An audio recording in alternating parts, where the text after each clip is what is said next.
Joined by Kyle Busch, driver of the number 18 M&M's Halloween Toyota for Joe Gibbs Racing. That is one awesome helmet you have there. Could you please describe what you have going on? Yeah, sure. It's one-of-a-kind piece. There's only going to be one made. It's designed by Jason Beam and myself, and sort of the Halloween theme, a little bit of Frankenstein action going on with, obviously Frankenstein there kind of has my dress up for Halloween of who I would be this year. That's it.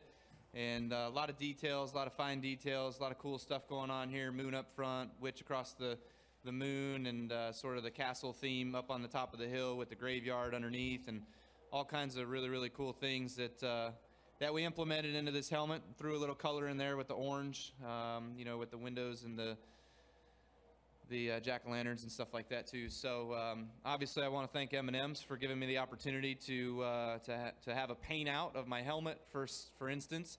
And what's actually really, really cool about this is I'll be wearing it this weekend in Kansas with the Halloween car. I'll be wearing it next weekend in Martinsville with the Halloween car. And we'll also be doing a raffle to win this one-of-a-kind helmet for the Kyle Busch Foundation. So we'll have the raffle up live, should be now, but if not, everybody can go to kylebuschfoundation.org.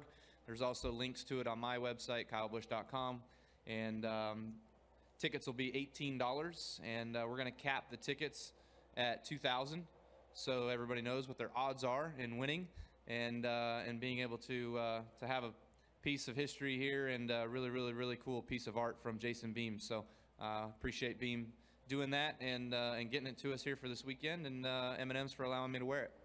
That's there. Be sure Frankenstein says cheese. We'll start here with Holly, and then we'll go to Todd, and then to Bob. Holly Kane, NASCAR.com. Kyle, if you could just kind of talk about the situation this weekend in terms of what you need to do. There's 3 champions that are kind of all right there on the bubble of moving into the 8 drivers, and also the weather forecast is for craziness a little bit tomorrow, and certainly a lot cooler on Sunday when you race. And how do you guys kind of deal with that?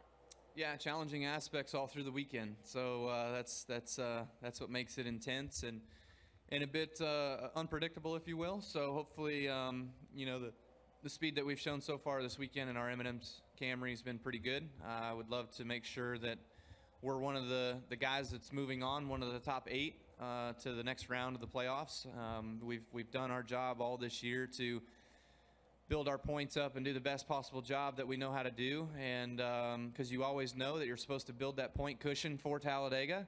As crazy as it is in this world, we all plan for one race to knock us out of the playoffs, and it seems like that's going to be the race that's going to knock us out again. But we'll have to fight through it here this weekend in Kansas and do our best to get enough points that we can outdo the 2 guys that are in front of us if nobody else has trouble, and go from there. Todd? 2 questions. First, 5-6 years ago, when you were still trying to figure out this track, how uncomfortable would it be to come here knowing you needed a win or a performance like to advance? And then could you also just talk about, I think it was at 14 when you guys rebuilt the car and basically just restarted from scratch with what you wanted to do here, and can you just talk about that process? Just the fact of the matter is we come here now off of a few strong runs and having the opportunity to continue that. We've won a race here the last couple. We finished 4th here, I think, in the spring or something like that. We've been able to kind of turn our Kansas fortunes around, so we'd love to be able to keep that going. Who knows? So far this weekend, it's car's got really good speed. It's really fast. It doesn't quite feel great, but we'll work on that more tomorrow. It's just all about getting that one lap today and qualifying and starting up front.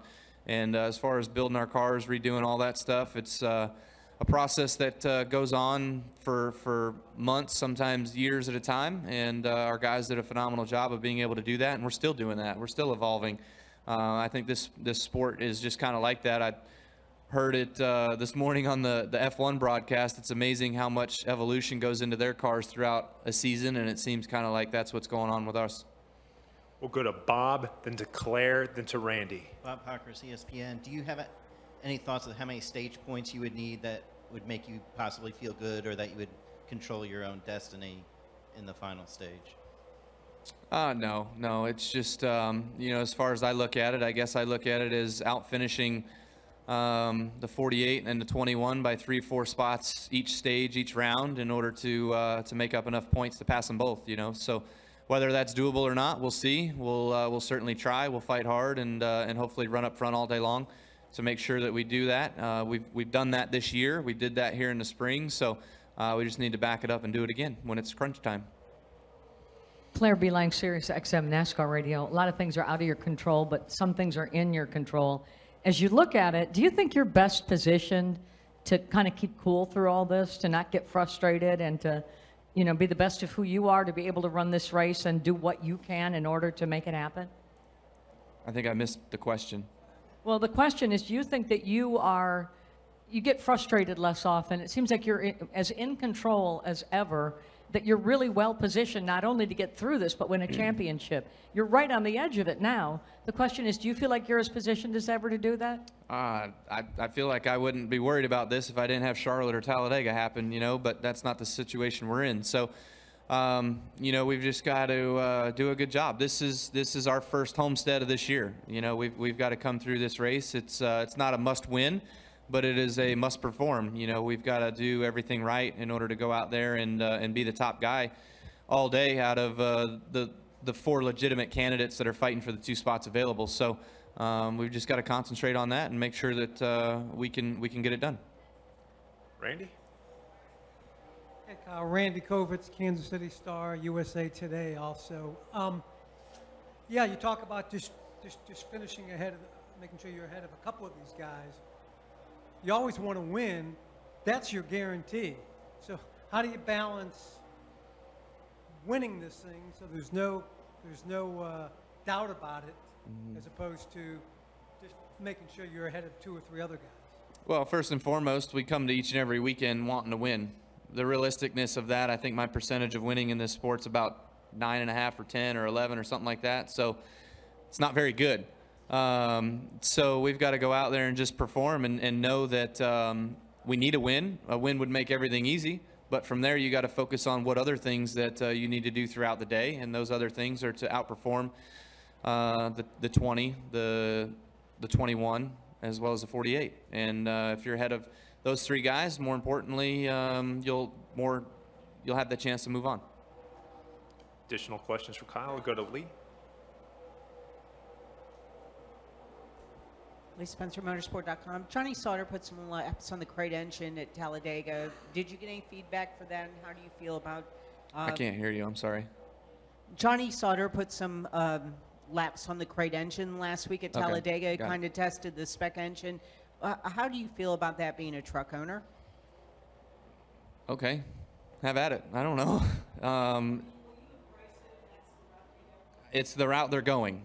So it's coming. As far as right now, I'm a true proponent in having identity within the series, being it with engines as well as bodies with Toyota, Chevy, and Ford. Obviously, the Ford brigade's gotten thinner over the last few years. Brad was the one that was keeping it what it was, and now that's kind of gone.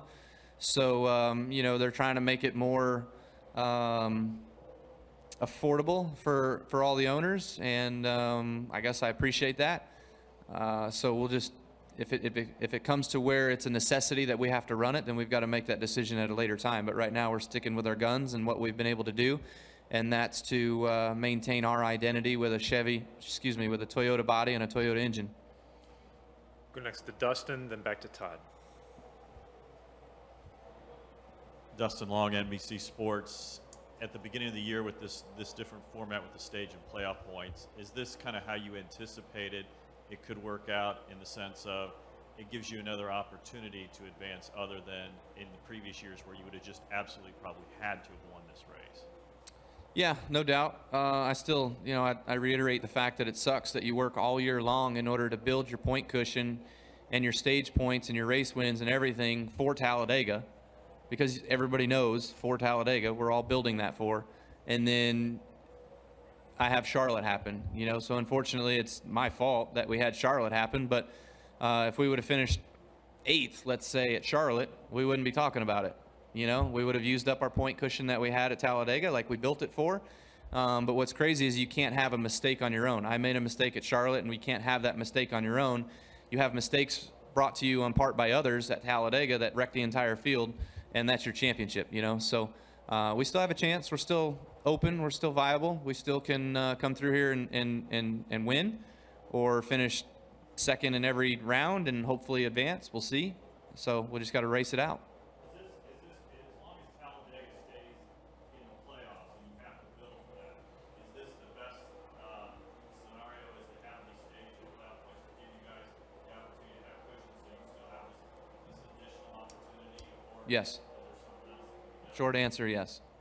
Yeah. No, I mean, I think that the point scenario that we have helps the situation of the 78 car that he had last year of as strong as he was and blowing up. Helps William Byron for as strong as he was in the Truck Series and blowing up at Phoenix and eliminating him in one race. I mean, that's what this point structure's been for, and I think is helpful, and I think it's fair. You know, we just had 2 bad races in a row, so that's the shortcoming of it. Todd. Glad you mentioned William, because I wanted to ask you about him. What did you see in him, and I mean, his trajectory, as fast as he's coming, and now that he's going to be in the Cup Series next year, I mean, what's impressive about that kid, and what's it going to be like seeing a guy who was riding for you in trucks, 2-3 years ago, you know, maybe door to door with you next year?